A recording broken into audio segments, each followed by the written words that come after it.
कहते हैं अपेक्षाओं और आकांक्षाओं का कभी अंत नहीं होता।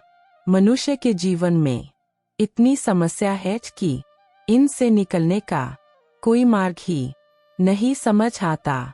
हर वक्त मस्तिष्क में किसी न किसी समस्या का समाधान पाने की कोशिश जारी रहती है। हमें लगता है कि काश हमारे पास कोई जादू की छड़ी होती जिसे घुमाकर हम सब ठीक कर देते। किसी भी रास्ते पर बढ़ने से पहले हमें दो रास्ते दिखाई देते हैं, जिनमें से एक सही होता है और एक गलत।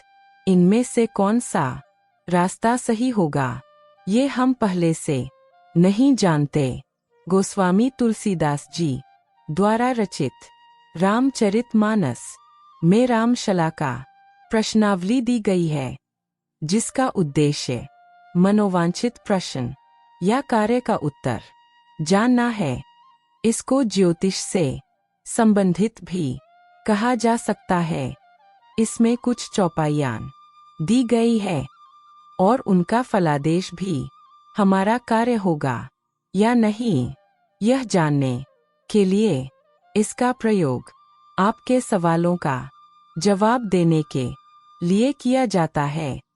अगर आप किसी दुविधा में हैं, अपने संदेह को दूर करना चाहते हैं या जीवन के लिए सही दिशा का चुनाव चाहते हैं, तो ऐसी स्थिति में यह आपकी सहायता कर सकते हैं।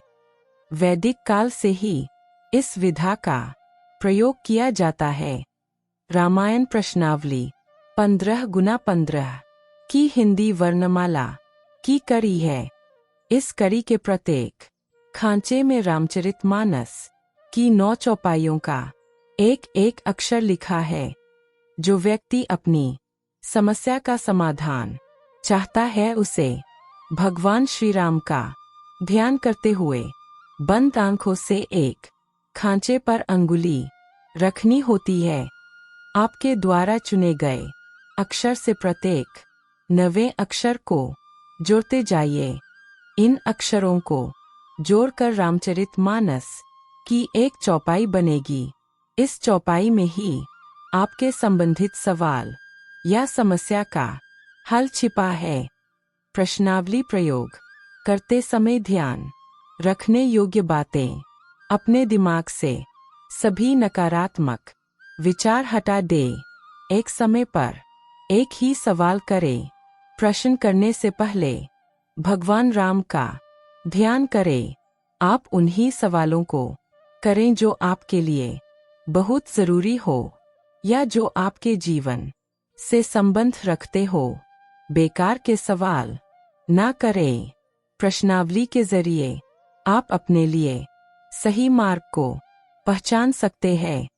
अगर आपका प्रश्नावली पर पूरा विश्वास और आस्था हो, तभी इसका उपयोग करें। यदि आपके पास रामचरितमानस ग्रंथ है, तो आप उससे इसकी सत्यता जांच सकते हैं। आप इसे मजाक में न लें। इसमें केवल अत्यंत आवश्यक प्रश्न ही पूछें। एक ही प्रश्न को बार बार या घुमा फिरा कर न पूछें।